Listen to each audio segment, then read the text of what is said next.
अस्सलामु अलैकुम नाज़रीन, मैं मोहम्मद इमरान और आप देख रहे हैं यूट्यूब चैनल तालीमी दुनिया। नाज़रीन, ये मेरा मौजू है उर्दू लिखना किस तरह सीखें। मेरा पार्ट नंबर 16 हो चुका है। आज का मेरा वीडियो है पार्ट नंबर 17। तो चलिए शुरू करते हैं। इसको क्या बोलता है? आइन। आइन का शक्ल एक इस तरीके से आइन होता है। एक इस तरीके से आइन होता है। तो ये आइन का शक्ल हो गया। इनके बगल में हम लिख देते हैं ये छोटी हा और ये दाल। ये क्या हो गया? आइन ज़बर आ, हा दाल ज़बर हद। क्या हो गया? आहद। इस अहद को हम किस तरीके से लिखेंगे? ये बीच में हा आ गया तो मैं आपको समझाया हूँ, जब बीच में हा आए तो ये हा इस हा के अंदर कन्वर्ट हो जाता है। ये जो हा होता है इस हा के अंदर कन्वर्ट हो जाता है। तो अभी यहाँ पे ये वाला आइन इस्तेमाल होने वाला है। इसको आइन और यहाँ से नीचे खींचना है।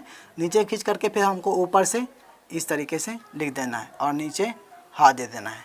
तो ये क्या हो गया? आहद।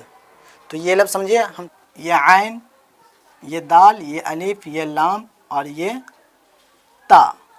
तो आइन ज़बर आ, दाल अलिफ ज़बर दा, लाम ता ज़बर लत, अदालत।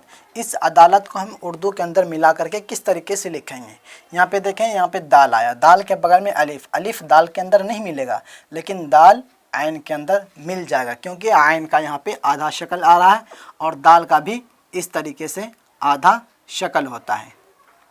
ये इस तरीके से आधा शक्ल होता है दाल का। तब यहाँ पे दाल का आधा शक्ल है, आइन का आधा शक्ल आ रहा है, तो ये दोनों आपस में मिल जाएगा। इसको किस तरीके से मिलेंगे? ये आइन और ये दाल। और यहाँ पे अलिफ लाम के अंदर नहीं मिलेगा, अगर मिलाएंगे तो ये अलिफ लाम बन जाएगा। तो हमको अलिफ को अलग करना है, अलिफ और लाम ता मिल जाएगा। तो ये हो गया अदालत। तो ये भी लफ्ज़ आप समझ गए। अब हम आइन के बगल में अलिफ दिए, फिर दाल, फिर यहाँ से या। तो ये क्या हो गया? आइन अलिफ ज़बर आ, दाल या ज़ेर दी, आदी। आइन का आधा शक्ल आ रहा तो आइन अलिफ के अंदर मिल जाएगा और दाल न अलिफ में मिलेगा और न या के अंदर मिलेगा, बल्कि ये दोनों अलग अलग आपस में आ जाएगा। तो यहाँ पे लिखना है आइन अलिफ ज़बर आ, ये दाल और ये या। तो ये क्या हो गया? आइन अलिफ ज़बर आ, दाल या ज़ेर दी, आदी। गर्मी बहुत है, पसीना चल रहा है। अब हम लिखते हैं आदल। आइन दाल और ये लाम। आदल, आदल के माना इंसाफ करना। ये आदल हो गया। और दाल आइन के अंदर मिल जाएगा लेकिन लाम के अंदर दाल नहीं मिलेगा। इसको हम आइन और दाल को मिला देते हैं और आइन लाम को अलग कर देते हैं। ये आइन और ये दाल और यहाँ से लाम। तो ये क्या हो गया? आदल। आदल के माना इंसाफ करना। तो ये भी वर्ड समझिए। हम चलते हैं अगले वर्ड में।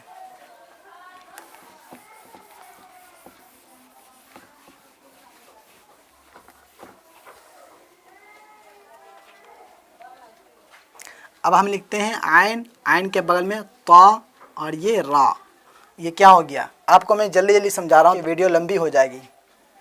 ये आइन ता रा, आइन ज़बर आ, ता रा ज़बर तर, आतर। आइन का आधा शक्ल और ये ता आइन के अंदर मिल जाएगा और रा, ता का देखें यहाँ पे एक कोना निकला हुआ है, तो ये ता भी रा के अंदर मिल जाएगा। यहाँ पे बात निकल के आ रही है, ये तीनों लफ्ज़ तीनों में मिल जाएगा। तो इसको कैसे मिलाना है? ये आइन और यहाँ से ता और यहाँ से रा खींच देना है और ता का लकीर दे देना है। तो ये क्या हो गया? आतर, खुशबू जो हम लोग लगाते हैं आतर, उसको बोलता है आतर। तो ये भी वर्ड समझिए। अब हम आपको छठा वर्ड लास्ट वाला समझाते हैं। अब यहाँ पे हम लिखते हैं आइन वाव और ये रा और यहाँ पे ता। तो ये क्या हो गया? आइन वाज़बर आओ, रा ताज़बर रत, आओ रत। अब यहाँ पे देखें, वाव रा के अंदर मिलेगा कि नहीं मिलेगा? नहीं मिलेगा। लेकिन वाव से पहले कोई वर्ड हो, रा, दाल, जास, ये सब के अलावा, तो उसके अंदर वाव मिल जाएगा। यहाँ पे आ रहा आइन, तो आइन के अंदर वाव मिल जाएगा लेकिन वाव रा के अंदर नहीं मिलेगा। अगर मिलाएंगे तो वाव रहेगा ही नहीं, उसका शक्ल ही बदल जाएगा। फिर यहाँ पे बात निकल के आ रही रा। रा भी ता के अंदर मिलेगा कि नहीं मिलेगा? रा भी ता के अंदर नहीं मिलेगा। अगर हम मिलाएंगे तो वो रा अपना शक्ल ही भूल जाएगा, उनका शक्ल रहेगा ही नहीं। यहाँ पे हम आइन वाव को मिला देंगे और रा ता को हम अलग कर देंगे। इसको कैसे लिखना है? आइन वाव ज़बर आओ, रा ता ज़बर रत, आओ रत। और हिंदी में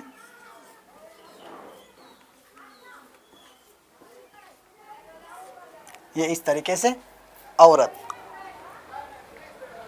आइन वाजबर औ, ओम औकार औ, रात अजबर रत, औरत। ये इस तरीके से लिखा आएगा, ये आप समझ गए होंगे। तो उम्मीद करता हूँ आपको वीडियो अच्छी लगी होगी। वीडियो अगर आपको अच्छी लगी है तो वीडियो को लाइक ज़रूर कर दें, और मेरे चैनल को सब्सक्राइब नहीं किए तो सब्सक्राइब करके साथ साथ बेल घंटी को दबा करके नोटिफिकेशन को ऑल कर दें। और मेरे इस वीडियो को मेरे फेसबुक पेज पे देख रहे हैं तो मेरे पेज को लाइक फॉलो ज़रूर कर दें। मिलते हैं अगली वीडियो में। खुदा हाफिज़।